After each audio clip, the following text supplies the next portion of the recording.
Entendeu? Queridos irmãos e irmãs, boa noite. Boa noite.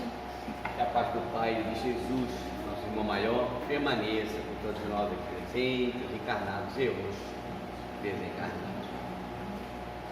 O tema que nós vamos trazer hoje, nós vamos falar de fraternidade. Sempre dentro da visão espírita, mas alongando um pouquinho, fraternidade, rompendo fronteiras. Nós vamos ver um pouquinho quais seriam essas fronteiras. Vamos ver se dá tempo, que nós vamos respeitar os 30 minutos que nos é dispensável para a gente possa falar. Vamos pelo conceito de fraternidade. Uma palavra que tem como origem, ela vem do latim fraternitatis. O que significa? Observem o significado dessa palavra: amor ao próximo, convivência como a de irmãos. Interessante, amor ao próximo, isso nos lembra alguma coisa, né? Segunda lei, né? Amor ao próximo a ti mesmo. Jesus nos trouxe duas leis morais: amar a Deus acima de tudo e ao próximo a ti mesmo. E o conceito de fraternidade manda aqui amor ao próximo e convivência como a de irmãos. O que é que joga como a de irmãos? O que a gente sabe, é bem comum até, infelizmente, irmãos que não têm a menor acerto, não tem diálogo. Então qual é a referência? Qual é a convivência como a de irmãos aqui, como Jesus foi conosco? Afinal de contas, Jesus é modelo e guia para todos nós, né? Questão 6:2,5 do Livro dos Espíritos. Vamos dar uma viajada no tempo e vamos até o século XVIII na França. Nós sabemos que teve um importante movimento na França, a Revolução Francesa, que durou 10 anos, né? Que começou naturalmente efetivamente com a queda da Bastilha, em 14 de junho de 1789. E essa revolução ela aconteceu porque o povo estava se sentindo esmagado por aquele sistema de então, né? Que era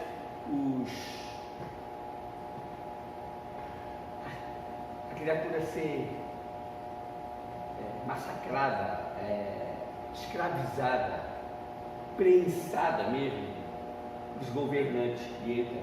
Então o que eles fizeram? Se reuniram e, usando uma máxima de Jean-Jacques Rousseau, filósofo, teórico político da época, século XVIII, era inclusive também compositor, que com essas palavras fortes, que em francês, embora o meu francês não seja muito bom, era liberté, égalité, fraternité, ou seja, eles falavam que buscavam que livres seriam iguais e iguais seriam fraternos. Pegando o conceito que fraternidade é amor ao próximo, já é visível, se olhar na ótica espírita, que tem uma inversão. E eles mesmos, depois que ganharam, foram vencedores e assumiram aquele posto dos outros, eles mostraram a igualdade que eles queriam os benefícios que os outros tinham, e fizeram pior para aquele povo que antes eram eles. Então, tem uma inversão nessa máxima que seria tão boa. Mas são palavras fortes e muito importantes serem ditas, porque para nós espíritas, primeiro, observe que é liberdade, igualdade, fraternidade, o que eles pregavam. Para nós espíritas, a gente faz uma inversão. Fraternidade, com a fraternidade, nós vamos buscar uma igualdade com equidade. É muito importante nós vamos falar sobre isso. E aí sim, nós vamos começar a ter uma sensação de liberdade, enquanto espíritos livres e serenos. Então a liberdade, o que eles queriam era deixar de ser oprimidos, esqueceram tudo aquilo que fizeram pior, não tem dúvida. Quem se aprofundar na Revolução Francesa vai ver. Mas o que seria equidade? Por que a gente está falando igualdade com equidade? Primeiro, nós estamos falando de igualdade moral. A busca é essa. enquanto fraternos, vamos conseguir uma igualdade moral e ela só é possível com a equidade. Aí sim, para conseguir a liberdade.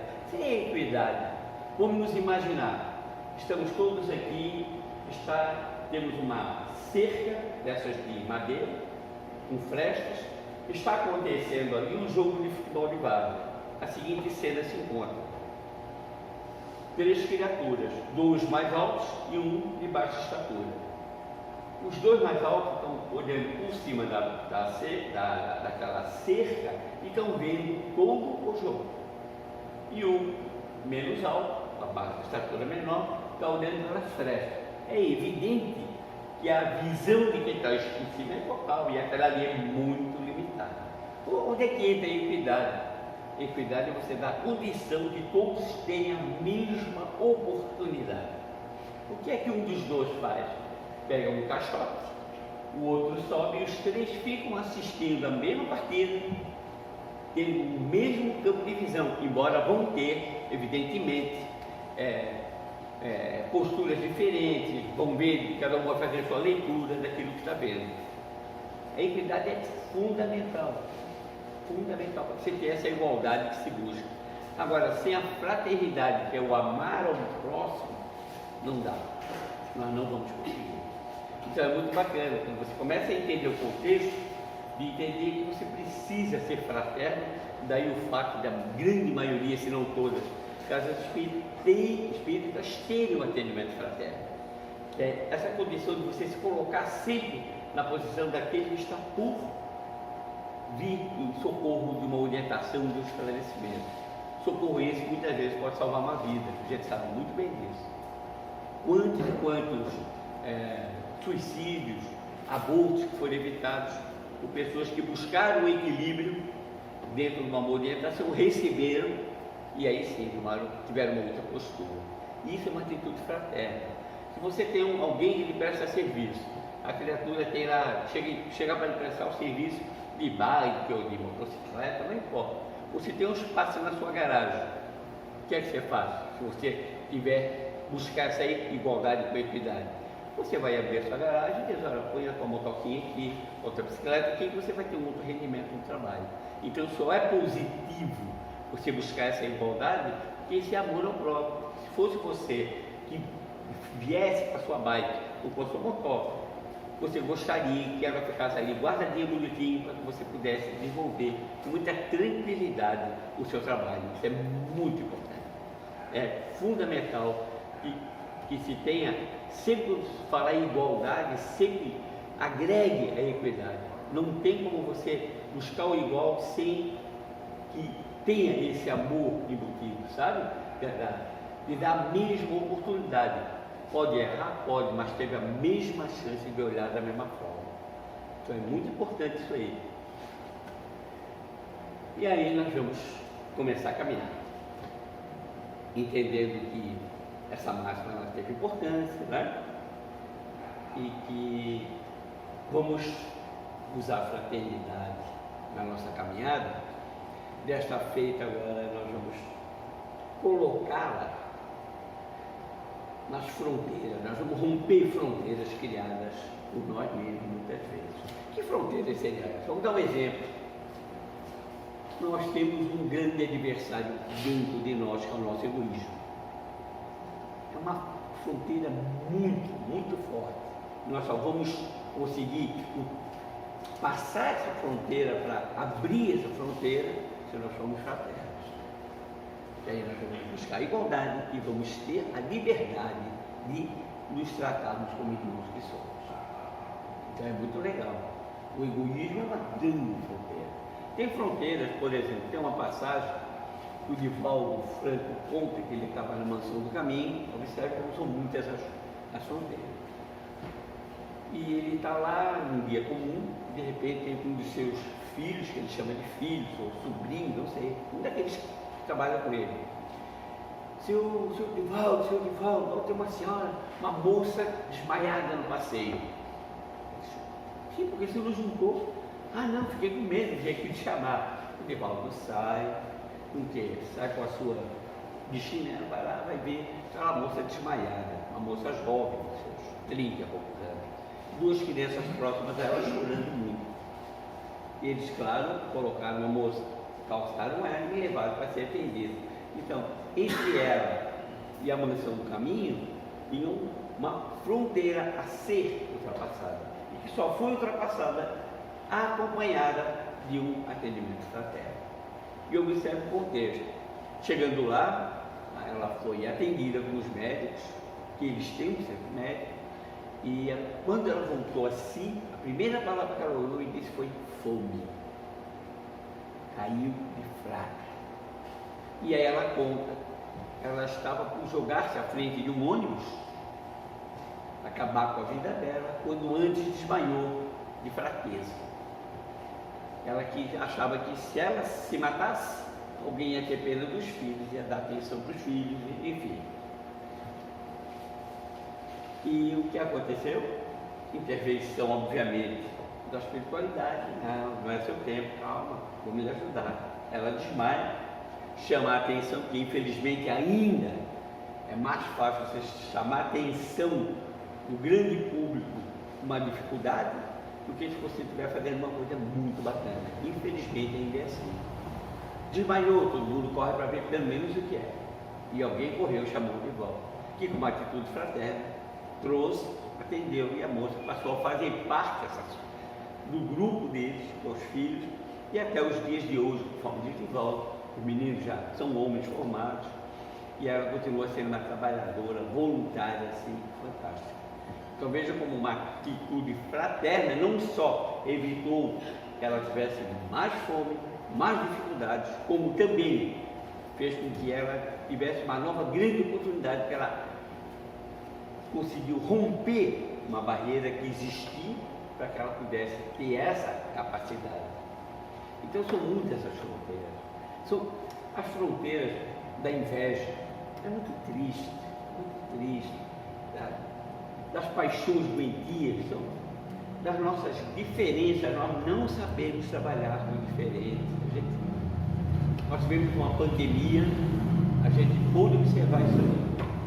Nós tivemos alguns sustos, né? Além das perdas que houve, dos desencargos coletivos, mas o que a gente pôde observar é que nós fomos obrigados a ter que conviver devido a todo o fechamento de tudo. Você tinha que fazer uma coisa que você não tinha feito, muitos não faziam há muito tempo, conviver com os filhos e com a sua parceira.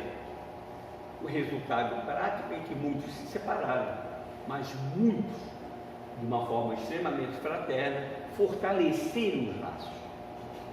Então costuma-se falar muito dos que se separaram.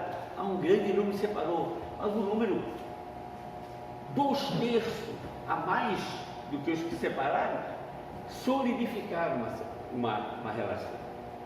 Teve um caso de um colega que falou para mim, Crispim, 30 anos casado durante a pandemia, nunca tinha ficado tanto com a minha mulher. Digo, mas já foram só alguns meses. Pois é, mas nunca fiquei tanto. Qual foi o resultado? Crispim, descobri nela qualidades que eu desconhecia. Tivemos oportunidades de conversar de uma forma fraternal, que ele usou comigo. Olha, e ela de você? Também. Então, eu tenho certeza que nós nunca vamos nos separar, a não ser que pela falta de um de nós no retorno à parte espiritual. Então a gente costuma dizer para todos aqueles irmãos, olha, quem passou de uma forma equilibrada, fraterna, por essa dificuldade, só se uma das partes desencarnar. Senão vão se manter firme com valores totalmente renovados. Isso tudo acontece porque você começa a valorizar aquele que está com você e valorizar a mais do que o próximo, você está tendo uma atitude fraterna. Olha quanta barreira, hein? E interessante é que nós também podemos romper uma outra barreira muito importante, que a gente achava que, gripou, então um remedinho vai passar, está lá com pneumonia, não, tem antibióticos bons. Mas aí veio um tal de um vírus que não se sabia de que forma combatê-lo. E aí o resultado final e prático foi um só. Tivemos que entender por muito de que a importância que é a saúde. Precisou acontecer tudo que aconteceu para a gente de uma forma amorosa até, embora pela dor, mas ter entendido como é importante a saúde, fundamental. Eu tenho certeza que se pegar o maior milionário, trilionário do planeta, e se ele estiver enfermo, uma doença terminal, ele vai dizer que vai dar todo o dinheiro dele para alguém, se alguém quiser pegar a doença dele e ele voltar de novo, vai ter a oportunidade, porque ele sabe o caminho como reconstruir. Mas todo mundo tem um ciclo, o ciclo fechou. Vamos ver o que é que você fez de bom, né? Isso é importante. Porque o que é que vai acontecer? Quando você desencarna, não vão te perguntar como é que estava a tua conta bancária, qual foram os seus investimentos. Não. O que é que você fez daquilo que nós combinamos? É isso? Usou da fraternidade? Usou de amor ao próximo? Porque você não vai conseguir amar a Deus se não amar ao próximo. Porque não dá para amar o Criador agredindo a criação. E o próximo entra todos os reinos. Vale a agressão às matas, aos mares, aos animais, tudo está, é toda a criação. Então é muito importante que a gente tenha essa consciência. São muitas as barreiras, muitas as fronteiras a serem colocadas para fora. Por que se fala tanto na doutrina espírita e reforma íntima? O que seria isso? Todos temos dois lados, um que já está pronto e precisa ser corrigido, certo? Certo. Cada um sabe, não precisa ninguém dizer qual é o lado que precisa ser corrigido, a gente sabe se ele for o íntimo. Onde é que entra a fraternidade? É que quando você tem um amor ao próximo, você antes de ter amor ao próximo, você começa a ter amor a você mesmo no primeiro momento. E aí você começa a se respeitar. E se respeitando, você começa a se fortalecer para poder sim auxiliar o outro. Então atitudes fraternas são boas, quem pode ajudar de forma fraternal é muito bom, porque só ajuda aquele que tem. Observe, você só vai ajudar alguém se você tiver essa condição. Não dá para ajudar, né? E não dá para ajudar quem não quer ser ajudado, também não dá. Então você pode ter uma atitude fraterna, mas se não for receptivo, você fez a sua parte. Quem vai responder é aquele que não quis receber o auxílio que deveria acatar naquele momento. Em linhas gerais, a gente vê muita coisa boa dentro desse contexto. E nós pegamos uma mensagem muito interessante que fala de amor, porque fraternidade é amor. Né? Amor é a doutrina, a pedra angular da doutrina de Jesus. Né? Todos sabemos que pedra angular é a sustentação de uma construção, é pedra angular. É a amarração que se chama, quem conhece de obra, que segura os alicerces. Então, a doutrina de Jesus está toda fundamentada, a essência dele é o amor. Veja que lá no Advento Espírito de Verdade, ele dá aqueles dois ensinos. Espíritas, amai desde o primeiro ensinamento. Olha que como ele coloca o amor sempre antes. Espíritas, instruí-vos desde o segundo. Nós sempre pedimos permissão ao mestre para dizer: irmãos que somos todos, porque nós somos uma única família humana, vamos nos amar.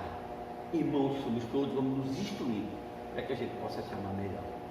Isso é muito importante. Nós pegamos uma mensagem do Espírito Lança, uma psicografia de João Luiz Maia, e ele diz assim: olha, uma coisa que está bem óbvia, né?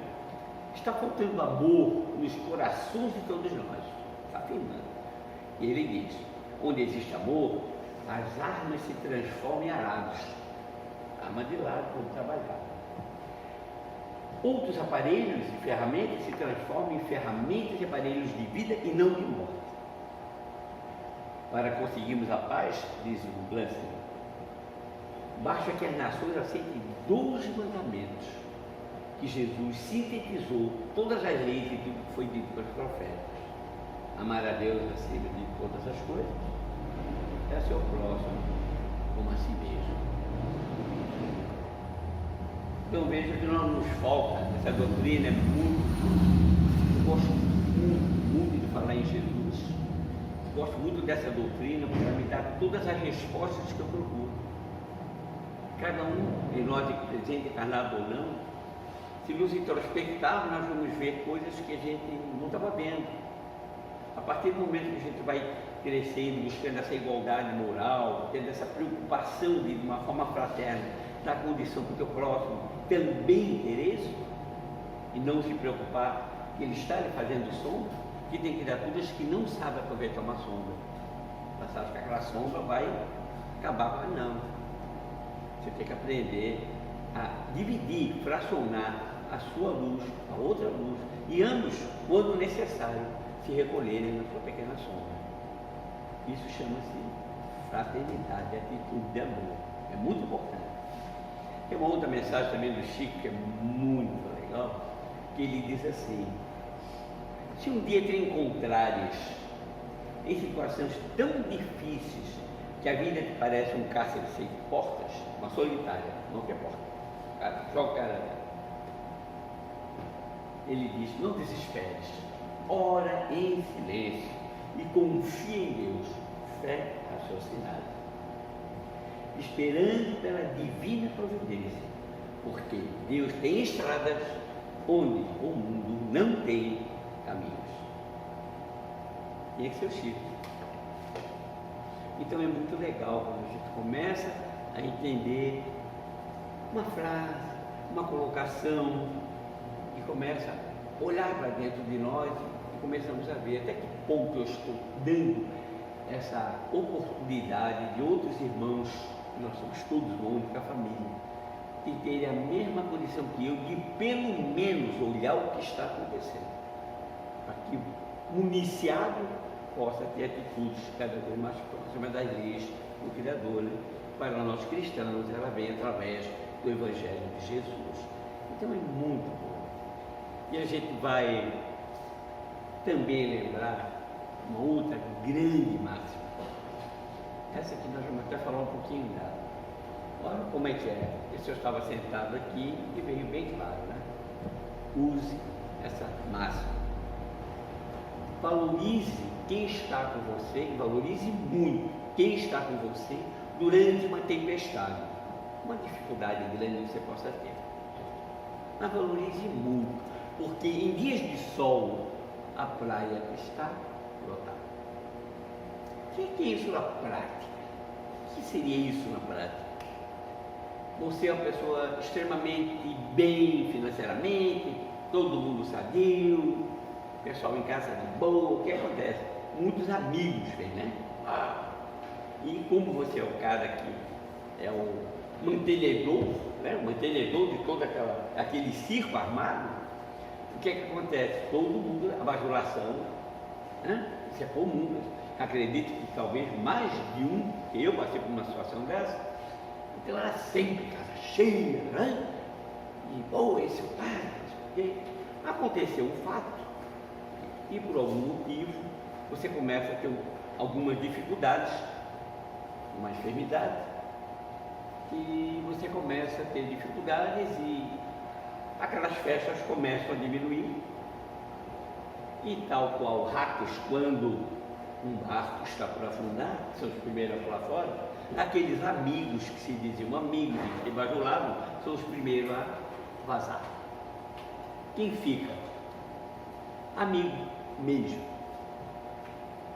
Por quê? Porque num contexto desse, o cara que é amigo, ele nunca vai te bajular. Vai ser o cara que vai ser até, muitas vezes, o chato, entre aspas. Porque ele vai ter que dizer que você está errado, que o que você está fazendo não é certo, que não é assim que você tem que agir, que você vai olhar talvez até com uma certa prepotência. O que tu pensas que és, cara? Que é isso? Outros não, acata.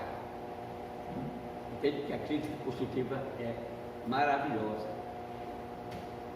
Então, vamos valorizar aqueles que em momento algum nos deixam na mão, os amigos. Por isso que é muito difícil de encher uma mão, porque amigo é o cara que aparece quando todo mundo já se mandou. Esse é o amigo, é o cara que, se precisar, ele vai jogar um balde de água gelada em cima de você, para que você acorde, vai te dar uma tremenda uma bronca, não depende da sua posição social, mas ele é teu amigo. Muito importante, então vamos valorizar essas criaturas que, quando temos alguma turbulência ou alguma coisa mais prolongada, são os que estão ali, ó, do ladinho. Esse é o cara que você tem que realmente valorizar. Fronteiras são muitas, nós sabemos.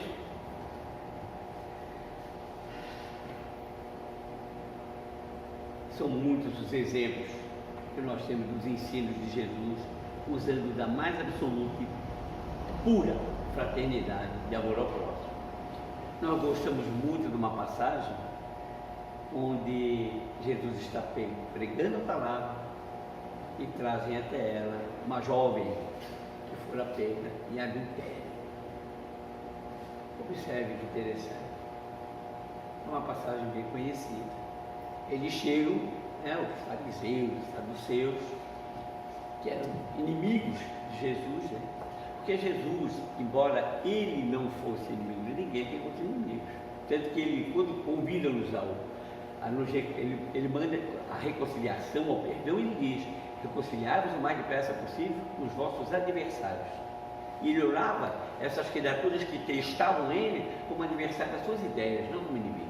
Embora, por os outros, ele fosse inimigo de alguém, mas ele não tinha inimigos. Então ele chega, Moisés ordena pela lei que lapidemos a adúltera. Aí o povo já com os calhau na mão para tascar a mulher.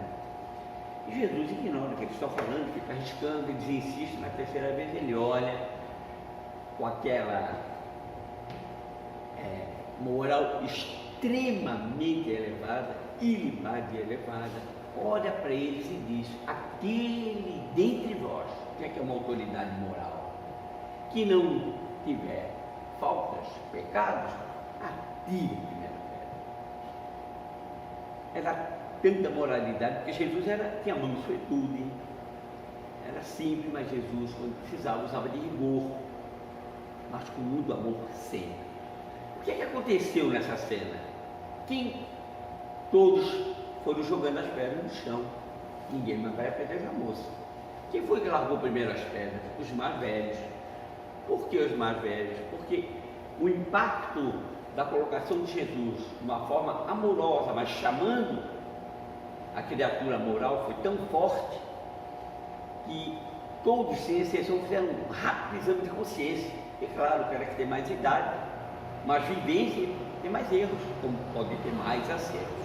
Então, ele fica no final com a mulher. Veja como é que Jesus ensinava. Ele olha para a mulher e diz: mulher, ninguém te julgou? Primeiro ele dá colo. Não, senhor. Bom, eu também não te julgo, eu colo. Mas vai-te e de futuro não tornes a pecar. Então veja aqui, como é que coisa, que atitude fraterna do mestre no momento desse. Como é que ele ensinava?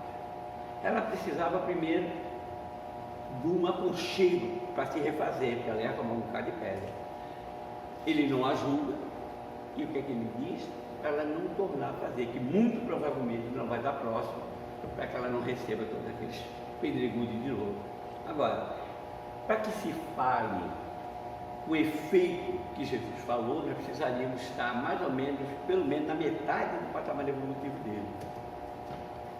Nós não estamos nem no comecinho, que a diferença evolutiva entre nós e Jesus, os que chegaram mais próximos dessa diferença evolutiva é entre o reino animal e o hominal, a distância. Não tem como mensurar. Né? Energia crística, né? Então Jesus. Então a gente só recapitular, estamos sendo fraternos um para com os outros.